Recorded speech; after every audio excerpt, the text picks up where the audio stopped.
ಪೂಜ್ಯ ಗುರುದೇವರಿಗೆ ಸಂಬಂಧಿಸಿದ ಒಂದೊಂದು ಶಬ್ದ, ಒಂದೊಂದು ವಾಕ್ಯ, ಒಂದೊಂದು ಶ್ಲೋಕವೂ ಸಹ ಅದೆಷ್ಟು ಪವಿತ್ರತಮವಾಗಿದೆ ಎಂದರೆ, ಗಂಗಾ ನದಿಯಲ್ಲಿ ಮಿಂದಾಗ ಪವಿತ್ರತೆಯ ಅನುಭವವಾದಂತೆ, ಹಿಮಾಲಯದ ಸ್ವಚ್ಛ ನಿರ್ಮಲ ದೈವೀ ಪ್ರಕೃತಿಯಲ್ಲಿ ವಿಹರಿಸುವಾಗ ಆನಂದದ ಅನುಭೂತಿಯಾಗುವಂತೆ, ಋಷಿಗಳ ಸಾಮೀಪ್ಯದಲ್ಲಿ ಕುಳಿತಾಗ ಪರಮ ತೃಪ್ತಿಯ ಅನುಭವ ಆಗುವಂತೆ, ಸಿದ್ಧಾಶ್ರಮ ತಲುಪಿದಾಗ ಅತ್ಯಂತ ಉತ್ಸಾಹ ಉಲ್ಲಾಸಗಳು ಮೂಡುವಂತೆ, ಪೂಜ್ಯ ಗುರುದೇವರ ಪ್ರತಿಯೊಂದು ಶ್ಲೋಕದಲ್ಲಿಯೂ ಸಹ ಇಂತಹ ದಿವ್ಯಾನುಭೂತಿ ಅಂತರ್ನಿಹಿತವಾಗಿದೆ.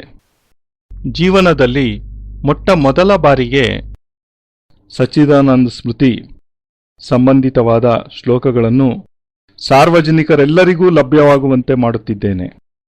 ಇದು ಸಿದ್ಧಾಶ್ರಮದ ಪಾವನ ಸಂಗೀತವಾಗಿದ್ದು, ಸಿದ್ಧಾಶ್ರಮದ ಪ್ರತಿಯೊಬ್ಬ ಯೋಗಿ, ಸನ್ಯಾಸಿ, ಸಾಧಿಕೆಯರ ನಾಲಿಗೆಯಲ್ಲಿ ನಿರಂತರವಾಗಿ ಈ ಶ್ಲೋಕಗಳು ನಲಿದಾಡುತ್ತಿರುತ್ತವೆ.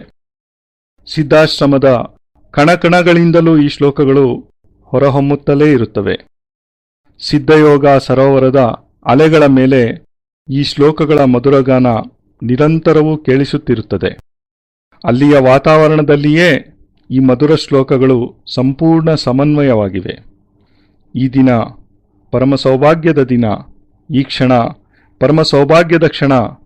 ಜೀವನದ ಪುಣ್ಯೋದಯವಾಗಿರುವುದರಿಂದಲೇ ನಾವು ಆ ಅದ್ವಿತೀಯ ವಿಭೂತಿಯ ಆ ಪವಿತ್ರತಮ ಶ್ಲೋಕಗಳನ್ನು, ಸ್ವಯಂ ಪ್ರಕೃತಿಯೇ ನಿರ್ಮಾಣ ಮಾಡಿದ ಶ್ಲೋಕಗಳನ್ನು, ಸ್ವಯಂ ಸೃಷ್ಟಿಕರ್ತನೇ ರಚಿಸಿದ ಶ್ಲೋಕಗಳನ್ನು, 4 ದಿಕ್ಕುಗಳ ದಿಕ್ಪಾಲಕರು ದೇವತೆಗಳು ನಿರ್ಮಿಸಿದ ಶ್ಲೋಕಗಳನ್ನು ಆದ್ಯಶಕ್ತಿ ಪ್ರಕೃತಿ ಮಾತೆಯ ಕೃಪೆಯಿಂದ ಇಂದು ಆಲಿಸುತ್ತಿದ್ದೇವೆ.